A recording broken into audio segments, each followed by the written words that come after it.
ఎప్పుడైనా కూడా ఒక పార్టీని చూసినప్పుడు ఆ పార్టీలో ఉన్న ప్రతి కార్యకర్త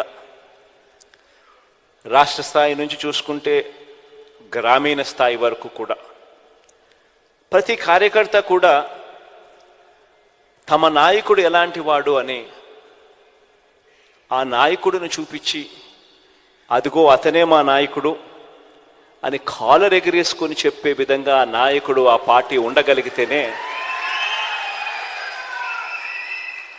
ఏ రోజైనా కూడా ఆ పార్టీకి గౌరవం ఉంటుంది. ఆ పార్టీని నమ్ముకొని ఉన్న క్యాడర్ గ్రామ స్థాయిలో తిరిగినప్పుడు, ఇంటింటికి వెళ్ళినప్పుడు ఆ క్యాడర్ కూడా ఆ గౌరవం లభిస్తుంది. ఒక పార్టీ అన్నది ఆ మాదిరిగా వ్యవహరించాలి, పార్టీ నాయకుడు అన్నది ఆ మాదిరిగా వ్యవహరించాలి. ఈ వ్యవహరించే అంశంలో ఇందులో మరీ ముఖ్యమైన అడుగు ఏమిటి అంటే విశ్వసనీయత అన్నది. ఈరోజు నేను గర్వంగా కూడా చెప్తా ఉన్నా, వైఎస్ఆర్ కాంగ్రెస్ పార్టీ ఒక్క పార్టీ మాత్రమే బహుశా దేశ రాజకీయాలలో ఏ గ్రామానికి వెళ్ళి ఏ ఇంటికి వెళ్ళి అడిగినా కూడా విశ్వసనీయత ఉన్న పార్టీ ఒక్క వైఎస్ఆర్ కాంగ్రెస్ పార్టీయే అన్న మాట వినపడుతుంది. ఈ మాట చాలా చాలా చాలా ఒక రాజకీయ నాయకుడికి, ఒక రాజకీయ పార్టీకి చాలా చాలా అవసరమైన మాట ఇది. ఈరోజు నేను 2019కి ముందు 5 సంవత్సరాల గతంలో తెలుగుదేశం పార్టీ పాలన, చంద్రబాబు నాయుడు గారి పాలన చూశారు. 2014లో చంద్రబాబు నాయుడు గారు ఒక మేనిఫెస్టో తీసుకొచ్చాడు. ప్రతి సామాజిక వర్గానికి ఒక పేజ్ కేటాయిస్తూ తాను అధికారంలోకి వస్తే అది చేసేస్తాను, ఇది చేసేస్తాను అని చెప్తూ ప్రధానమైన ముఖ్యమైన వాగ్దానాలు కూడా చేశాడు. రైతన్నలకు రుణమాఫీ 87,612 కోట్ల రూపాయలని తెలిసినా కూడా, సాధ్యపడదు అని తెలిసినా కూడా 87,612 కోట్ల రూపాయల రుణమాఫీ నా మొట్టమొదటి సంతకంతోనే మాఫీ చేస్తాను అన్న మాట ఇవ్వడము, మేనిఫెస్టోలో పెట్టడము. అంతటితో ఆగలేదు. బ్యాంకుల్లో పెట్టిన బంగారం ఇంటికి రావాలి అని అంటే బాబు అన్నాడు. పొదుపు సంఘాల రుణాలు అప్పట్లో దాదాపుగా 15,000 కోట్ల రూపాయలు అప్పట్లో ఉన్న ఆ రుణాలన్నీ కూడా మాఫీ చేస్తానన్నాడు. అంతటితో కూడా ఆగలేదు. ఇంటింటికి ఒక ఉద్యోగం లేకపోతే ప్రతి ఇంటికి 2,000 రూపాయలు నిరుద్యోగ భృతి అన్నాడు. ఇవన్నీ చెప్పడమే కాకుండా,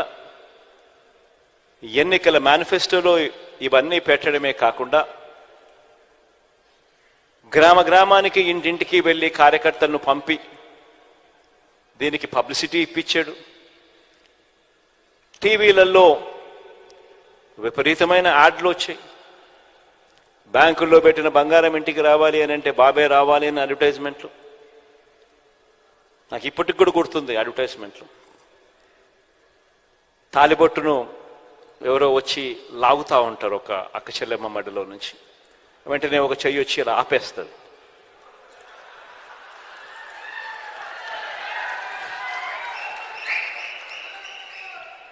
ఆపితే వెంటనే మాటలు వెనకాల నుంచి, బాబు వస్తాడు, బ్యాంకుల్లో పెట్టిన బంగారం ఇంటికి వస్తుంది అని. రకరకాలుగా ఇలాంటి వాగ్దానాలు. 2014లో చంద్రబాబు నాయుడు గారు ఇలాంటి మాటలు చెప్పినప్పుడు మన పార్టీలో కూడా చాలామంది శ్రేయోభిలాషులు కూడా నాకు కూడా చెప్పారు, పోయేదేముంది, ఆయన చెప్తా ఉన్నాడు, సాధ్యం కాదని తెలిసిన ఆయన చెప్తా ఉన్నాడు, మనం కూడా చెప్దాము, పోయేదేముంది, ఎన్నికలు అయిపోతాయి, మన సంగతి మనం చూస్తామని చెప్పి చాలామంది నాతో కూడా అన్నారు. మన పార్టీలోనే ఉన్న వాళ్ళే. తప్పు కూడా కాదు, నేను వాళ్ళకు కూడా తప్పు కూడా అని ఇప్పుడు నేను అన్నను. ఎందుకంటే వాళ్ళు చంద్రబాబు నాయుడు ఒకవైపున అబద్ధాలు ఆడుతూ ఉన్నాడు, కాదు సాధ్యమని తెలిసినా కూడా మోసం చేస్తూ ఉన్నాడు. మనమేమో నీతిగా నిజాయితీగా యుద్ధం చేయాలని మనం అంటా ఉన్నాం. ఈ మాదిరిగా యుద్ధం చేయడం కుదరదు అని నాకు సలహాలు కూడా ఇచ్చారు. కానీ నన్న విలువలు విశ్వసనీయత అన్న పదానికి అర్థం చెప్పా. చెయ్యగలిగిందే మనం చెప్పాలి, చెయ్యలేము అని తెలిసినప్పుడు నోట్లో నుంచి ఆ మాట రాకూడదు అని చెప్పి.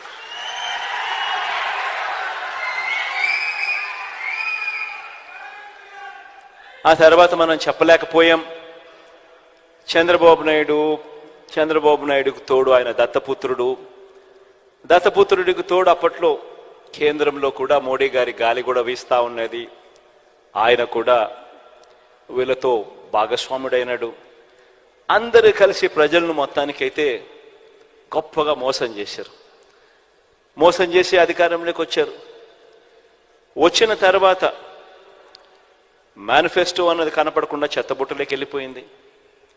మేనిఫెస్టో ఎక్కడ ఉంది అని కనీసం వెబ్సైట్లలో వెతికితే వెబ్సైట్లలో కూడా మేనిఫెస్టో కనిపించుకోకుండా చేశారు.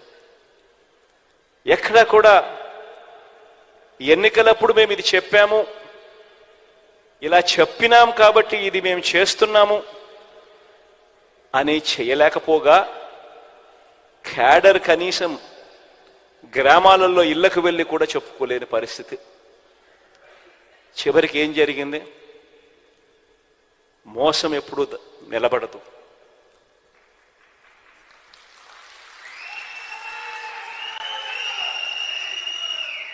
చివరికి ప్రజలు ఎంత దారుణమైన తీర్పు ఇచ్చారు అని అంటే, చంద్రబాబు నాయుడు గారి పార్టీ తరపున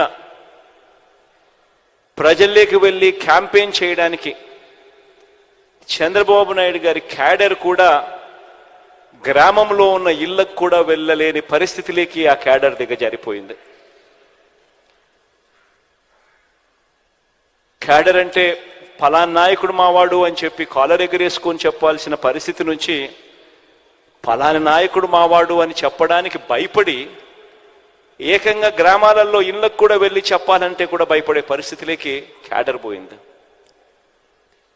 ఎన్నికలు అయిపోయాయి. 2019 మళ్ళా చంద్రబాబు నాయుడు గారిని నమ్మిన ప్రజలందరూ కూడా మోసపోయిన పరిస్థితిలో ఎన్నికలు జరిగాయి. 2019లో మళ్ళీ మేనిఫెస్టో అన్న అంశం మీద వచ్చింది. 2019లో మనం మన మేనిఫెస్టో తీసుకొచ్చాం. కేవలం 2 పేజీల మేనిఫెస్టో తీసుకొచ్చాం. 2 పేజీల మేనిఫెస్టో. ఎందుకనంటే ఆ మేనిఫెస్టో అనేది ప్రజలకు గుర్తుండాలి, మనకు గుర్తుండాలి. ఆ తర్వాత అధికారంలోకి వచ్చిన తర్వాత ఆ మేనిఫెస్టో మనం తీసుకొచ్చేటప్పుడు కూడా నేను నా పాదయాత్ర సందర్భంగా ఈ మేనిఫెస్టోకు సంబంధించిన అంశాల గురించి మాట్లాడుతూ ఉన్నప్పుడు కూడా మన పార్టీలో ఉన్న వాళ్ళు కూడా కొంతమంది నన్ను అడిగారు. నాకు హీరోయిట్కి కూడా గుర్తుంటుంది ఎప్పుడైనా ఇటువంటి మాటలు అయితే. అప్పలనరసయ్య అయితే నాతో విజయనగరం జిల్లాకు పోయినప్పుడు, అప్పలనరసయ్య వచ్చినాడో లేదో నాకు తెలియదు, కానీ ఇక్కడ అప్పలనరసయ్య అన్న మాట నాకు గుర్తుంది. అన్నాడు, నాతోనే అన్నాడు, ఇవన్నీ సాధ్యమేనా అని.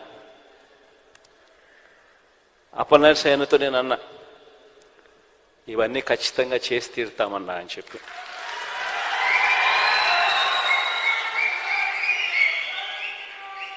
అన్ని ఆలోచన చేసిన తర్వాతనే ఈ నిర్ణయాలకు తీసుకున్నాం. అన్ని ఆలోచన చేసిన తర్వాతనే వీటి గురించి ప్రస్తావిస్తా ఉన్నాను. ఇందులో చెప్పిన ప్రతి మాట ఖచ్చితంగా నెరవేరుస్తానన్నా అని చెప్పి నేను చెప్పాను. ఈరోజు 5 సంవత్సరాలు మన పాలన తర్వాత 2019లో బహుశా